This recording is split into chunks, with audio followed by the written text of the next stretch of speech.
हिंदी साहित्य के भक्ति काल में निर्गुण भक्ति पद्धति अत्यधिक प्रभावी रही है। निर्गुण भक्ति धारा की ज्ञानाश्रयी शाखा को संत काव्य के नाम से संबोधित किया जाता है। इसके प्रवर्तक संत कबीर माने जाते हैं। इस काव्य में कृत्रिमता नहीं है, इसमें सहज प्राकृतिक सौंदर्य है जो मन मस्तिष्क को एक साथ हर लेता है। संत साहित्य में अधिकतर आध्यात्मिक विषयों की अभिव्यक्ति हुई है। निर्गुण संत काव्य ने अनेक धार्मिक संप्रदायों के प्रभावों को ग्रहण किया है। यह साधना तथा काव्य वैभव दोनों की दृष्टि से बहुत ही संपन्न है। संत कवियों की विचारधारा निजी ज्ञान और अनुभूतियों पर आधारित है। इस काव्य धारा की प्रवृत्तियां अर्थात विशेषताएं इस प्रकार है। सबसे पहले निर्गुण निराकार ईश्वर की भक्ति पर बल संत कवियों ने दिया है। सभी संत कवियों ने निर्गुण निराकार ईश्वर की भक्ति पर बल दिया है। यह कवि प्रायः अवतारवाद व बहुदेववाद का विरोध करते हैं। वे दशरथ पुत्र राम को ईश्वर स्वीकार नहीं करते। उनके राम निर्गुण ब्रह्म है। कबीरदास जी लिखते हैं, दशरथ सुत तिहु लोक बखाना, राम नाम का मरम है आना। इस विषय में नानक देव जी कहते हैं कि काहे रे बन खोजन जाई। एक जगह पर कबीरदास यह भी कहते हैं कि गट माही खोजो। सभी वर्णों और समुचित जातियों के लिए वह निर्गुण ब्रह्म एकमात्र ज्ञान गम्य है, वह अविगत है। म निर्गुण राम जपहु रे भाई, अविगत की गति लखी न जाई। निर्गुण ब्रह्म के संबंध में संत कबीरदास ने उत्कृष्ट उदाहरण देकर समझाया है कि जाको मुँह माथा नहीं, नाही रूप कुरूप, पुष्प गंधते पातरा, ऐसा रूप अनूप। संत कबीर एवं संत कवियों के अनुसार ईश्वर का अत्यंत सूक्ष्म रूप है, वह दिखाई नहीं देता। जिस प्रकार कोई पुष्प है परंतु उसमें समाहित गंध दिखाई नहीं देती, उसी प्रकार ईश्वर घर घर में विराजमान है, पर प्रत्येक मनुष्य के हृदय में वह वास भी करता है, पर दिखाई नहीं देता। बहुदेववाद तथा अवतारवाद का विरोध। भक्तिकालीन निर्गुण संत कवियों ने बहुदेववाद तथा अवतारवाद का विरोध किया है। इसका कारण राजनैतिकता तथा शंकराचार्य के अद्वैतवाद का प्रभाव था। उनका विश्वास था कि सृष्टि का कर्ता निराकार ब्रह्म है। चरणदास ने ब्रह्म के संबंध में लिखा है कि यह सिर नवेन राम दूं, नाही गिरियो टूट, आन देव नहीं पसरिए, यह तन जाए छूट। गुरु की महिमा पर बल। संत कवि गुरु को ईश्वर से भी ऊंचा स्थान देते हैं। उनका मानना है कि गुरु ही ईश्वर प्राप्ति का रास्ता दिखाता है। गुरु ही सच्चा ज्ञान देता है और भ्रम को दूर करता है। कबीरदास जी ने तो गुरु को ब्रह्म से भी ऊंचा स्थान दिया है। वे कहते हैं कि गुरु गोविंद दो खड़े, काके लागू पाए, बलिहारी गुरु आपने, जिन गोविंद दियो मिलाए। पासा पड़ा प्रेम का, सारी किया शरीर, सतगुरु दाव बताइया, खेले दास कबीर।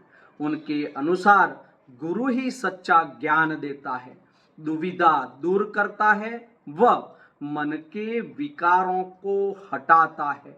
राम की कृपा भी तभी होती है जब गुरु की कृपा होती है।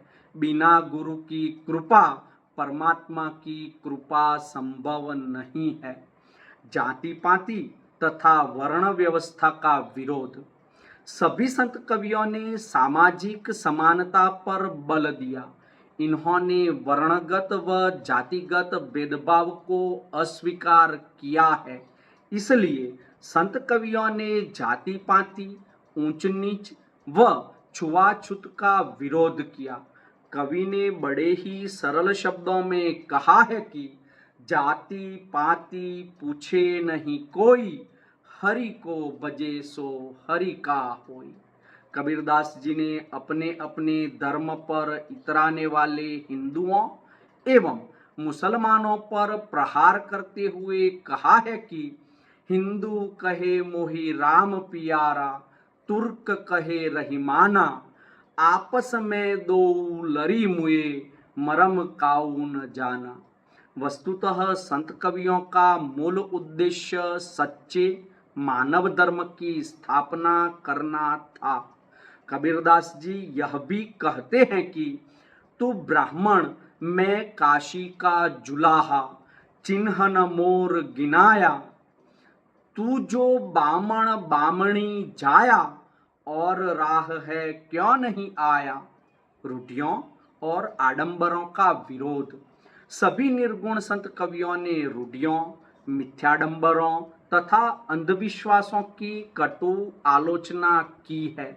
इन कवियों ने तत्कालीन समाज में पाई जाने वाली कुप्रवृत्तियों को डटकर दूर करने के लिए प्रयत्न किया है। कहने का तात्पर्य यह है कि कुप्रवृत्तियों का डटकर उन्होंने विरोध किया है। इन्होंने मूर्ति पूजा, धर्म के नाम पर की जाने वाली हिंसा, तीर्थ, व्रत, रोजा, नमाज, हज यात्रा आदि बाह्याडंबरों का डंके की चोट पर विरोध किया। इन्होंने निर्भयता से तत्कालीन समाज को सही रास्ता दिखाने का प्रयास किया तथा तत्कालीन धर्म और संप्रदायों में निहित झूठी मान्यताओं का विरोध किया। परिणामतः संत कवियों को हिंदू तथा मुसलमान दोनों की ओर से प्रताड़ना सहनी पड़ी। प्रायः इन्होंने अपने युग के वैष्णव संप्रदाय को छोड़कर शेष सभी धर्म संप्रदाय की कटु आलोचना की है। कबीरदास एक जगह पर कहते हैं, कबरी बकरी पाती खात है, ताकि काढ़ी खाल, जे जन बकरी खात है, तिनको कौन हवाल। हिंदू व मुस्लिम धर्म में आडंबरों व पाखंडों की भरमार थी। ऐसे अवसर पर संत कवियों ने जनता का उद्धार करने के लिए किसी भेदभाव के दोनों धर्मों की कमियों को उजागर किया। हिंदुओं की मूर्ति पूजा के विरोध में कबीरदास लिखते हैं, पाहन पूजे हरि मिले, तो मैं पूजू पहार, ताते तो चाकी बली, पिस खाए संसार। इस प्रकार मुसलमानों की धर्मरूढ़ि का वर्णन करते हुए कबीरदास लिखते हैं, काकर पाथर जोरी के, मस्जिद लई चुनाय, ता मुल्ला चढ़ी बांग दे, क्या बहरा हुआ खुदाई। रहस्यवाद संत कवियों की प्रमुख विशेषता रही है। संत कवियों ने आत्मा परमात्मा के संबंध को सुंदर शब्दों में अभिव्यक्ति दी है। जैसे लाली मेरे लाल की, जित देखूं तित लाल, लाली देखन मैं गई, मैं भी हो गई लाल। नैनन अंतर आवतु, ज्यों ही लेऊ जपेऊ, ना मैं देखूं और कूं, ना तुझे देखण देऊं। जल में कुंभ, कुंभ में जल, बाहर भीतर पानी, फूटा कुंभ जल जल ही समान, यह तथ कथियो ज्ञानी। संत कवियों ने आत्मा को विरहिणी नायिका के रूप में चित्रित किया है। जो परमात्मा से मिलने के लिए तड़प रही है। इनके रहस्यवाद में शंकराचार्य के अद्वैतवाद का प्रभाव स्पष्ट रूप से दिखाई देता है। संत कवियों के रहस्यवाद पर योग का स्पष्ट प्रभाव है, जहाँ की इंगला, पिंगला और सहस्त्रदल कमल आदि प्रतीकों का प्रयोग है। अतः दोनों प्रकार की ब्रह्मानुभूति योगात्मक रहस्यवाद के अंतर्गत आएगी। इनमें विशुद्ध भावात्मक रहस्यवाद भी मिलता है, जहाँ प्रणयानुभूति की निश्चल अभिव्यक्ति हुई है। संत कवियों का रहस्यवाद भारतीय परंपरा के अनुकूल है और उस पर वेदों का प्रभाव है। भजन तथा नाम स्मरण। निर्गुण संत कवियों ने भजन तथा नाम स्मरण को अधिक महत्व दिया है। भजन तथा नाम स्मरण के संबंध में उनकी यह धारणा है कि भजन, कीर्तन या नाम स्मरण मन ही मन में होना चाहिए। उसमें किसी भी प्रकार का दिखावा या ढोंग न होना चाहिए। भजन तथा नाम स्मरण से परमेश्वर की प्राप्ति होती है। हर व्यक्ति को भजन, कीर्तन तथा नाम स्मरण करने का अधिकार है। वह अगर सच्चे मन से ईश्वर का स्मरण करता है तो उसे उसकी प्राप्ति संभव है। इस संबंध में कबीर का कहना है कि सहजो सुमिरन कीजिए, हृदय माही छिपाई, होठ होठ सुना हिले, सकै नहीं कोई पाई। प्रेम की आवश्यकता को महत्व देते हुए कबीर कहते हैं कि पोथी पढ़ी पढ़ी जग मुआ, पंडित बयान कोई, ढाई आखर प्रेम के, पढ़े सो पंडित होई। लोक संग्रह की भावना। निर्गुण संत कवि पारिवारिक जीवन जीने वाले व्यक्ति रहे हैं। वे नाथपंथियों के समान केवल योगी नहीं थे। यही कारण है कि इनकी वाणी में जीवनगत अनुभव की सर्वांगीणता है। संतों की साधना में वैयक्तिकता की अपेक्षा सामाजिकता अधिक है। संतों ने आत्मशुद्धि पर बल दिया है। ये लोग संत, कवि और भक्ति आंदोलन के उन्नायक है। वहाँ वे समाज सुधारक भी है। यही कारण है कि हिंदी के अनेक विचारकों ने कबीर को क्रांतिकारी सामाजिक नेता भी माना है। देखिए, मुंड मुंडाय हरि मिले, सब कोई लिए मुंडाय, बार बार के मुंड ते, बेड़ न वैकुंठ जाय। संत कवियों ने समाज से अपनी आंखें नहीं फिरा ली थी। संत काव्य में उस समय का समाज प्रतिबिंबित है। इनकी समस्त वाणी का सार ही कर्मण्यता पर है। श्रृंगार वर्णन एवं विरह वर्णन की मार्मिक उक्तियां।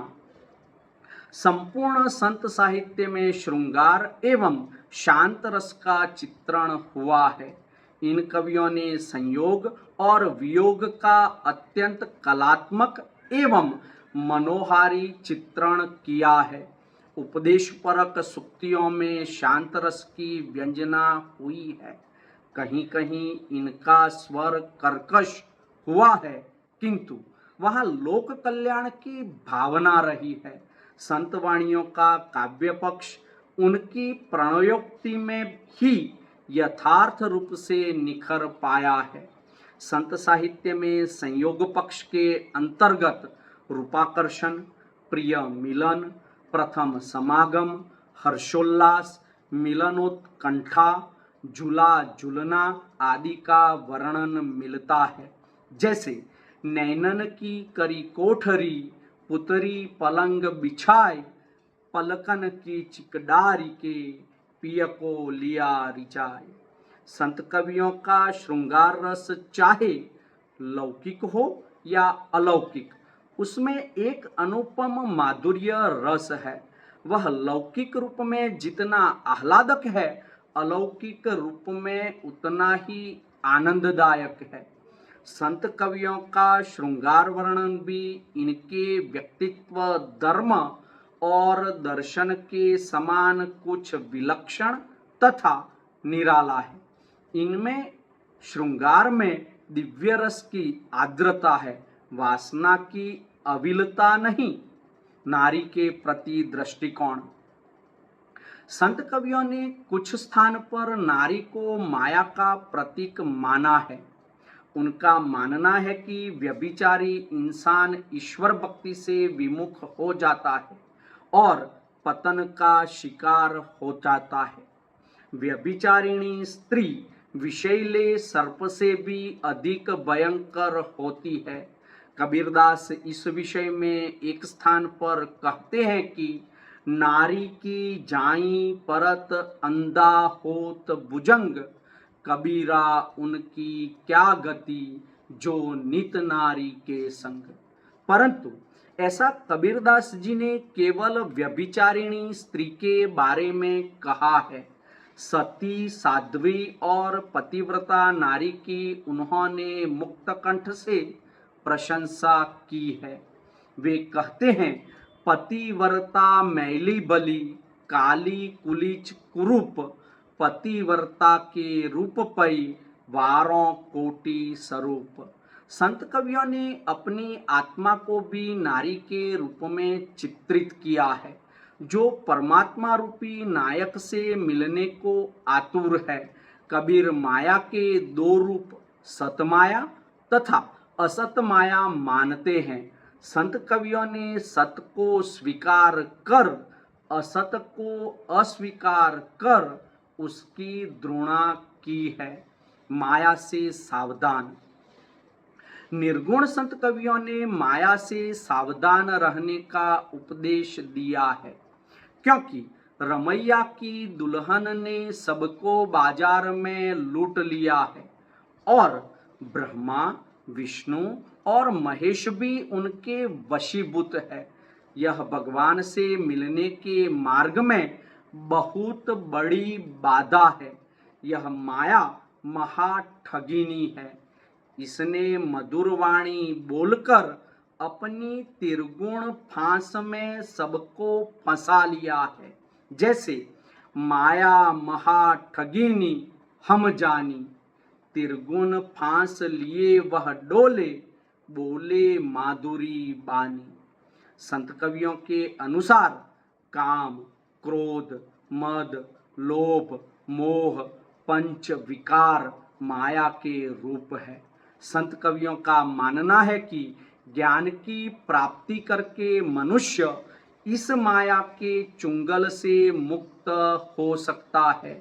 जैसे संतो भाई आई ज्ञान की आंधी, ब्रह्म की टाटी सबई उड़ानी, माया रही न बांधी। भाषा एवं शैली। सामान्यतः संत कवियों ने सरल, सहज व स्वाभाविक भाषा का प्रयोग किया है। उनका मुख्य उद्देश्य अपने विचारों को सामान्य जनता तक पहुंचाना था। काव्यशास्त्रीय नियमों का न उन्हें ज्ञान था और न ही उनमें विश्वास। इसलिए उन्होंने ऐसी भाषा का प्रयोग किया जिसे जनसाधारण समझ सके। जहाँ तक कबीर की भाषा का प्रश्न है, उनकी भाषा मिश्रित जान पड़ती है। आचार्य हजारी प्रसाद द्विवेदी ने कबीर को वाणी का डिक्टेटर कहा है। अन्य संत कवियों की भाषा भी जनभाषा थी, जिनमें हिंदी की विभिन्न बोलियों के अतिरिक्त अरबी, फारसी के शब्द भी मिलते हैं। संत कवियों की भाषा को आलोचकों ने खिचड़ी भाषा, संधा भाषा व सदुकड़ी भाषा कहा है, लेकिन फिर भी सभी स्वीकार करते हैं कि उनकी भाषा प्रभावशाली होने के साथ साथ सरस भी थी। संत कवियों की भाषा में पारिभाषिक शब्दों का प्रयोग भी मिलता है, जो कि इन्होंने अपने पूर्ववर्ती संप्रदाय से लिए हुए हैं। जैसे शून्य, अनहद, निर्गुण, सगुण और अवधूत आदि नाथपंथियों द्वारा प्रयुक्त इंगला, पिंगला आदि शब्दों का भी इन्होंने यथावत प्रयोग किया है। डॉक्टर शिव कुमार शर्मा इनकी भाषा के संबंध में लिखते हैं कि इनकी भाषा आडंबर विहीन सरल है। इन्होंने उसे कहीं भी आलंकारिकता से लादने का प्रयत्न नहीं किया है, किंतु अनुभूति की तीव्रता के कारण उसमें काव्योचित सभी गुण आ गए हैं। संत काव्य में गेय मुक्तक शैली का प्रयोग हुआ है। रीति काव्य के सभी तत्व भावात्मकता, सूक्ष्मता, संगीतात्मकता, वैयक्तिकता और कोमलता आदि इनकी वाणी में मिलते हैं। अलंकार निर्गुण संत कवियों की काव्य रचनाओं में रूपक, उपमा, दृष्टांत, समासोक्ति, अन्योक्ति, वक्रोक्ति, उत्प्रेक्षा, व्यतिरेक, विरोधाभास आदि अलंकारों का प्रयोग हुआ है। छंद निर्गुण संत कवियों ने अपने विचारों की अभिव्यक्ति साखी और शब्द के माध्यम से की है। साखियों की रचना दोहा छंद में हुई है। साथ ही चौपाई, कवित्त, हंस, पद आदि छंदों का प्रयोग हुआ है। उपर्युक्त प्रवृत्तियां अर्थात विशेषताओं के विवेचन के आधार पर कहा जा सकता है कि संत काव्य धारा हिंदी साहित्य की अमूल्य निधि है। भाव पक्ष व कला पक्ष के दृष्टिकोण से संत काव्य उत्कृष्ट है। समाज सुधार व धर्म सुधार के दृष्टिकोण से संत कबीर आज भी प्रासंगिक है।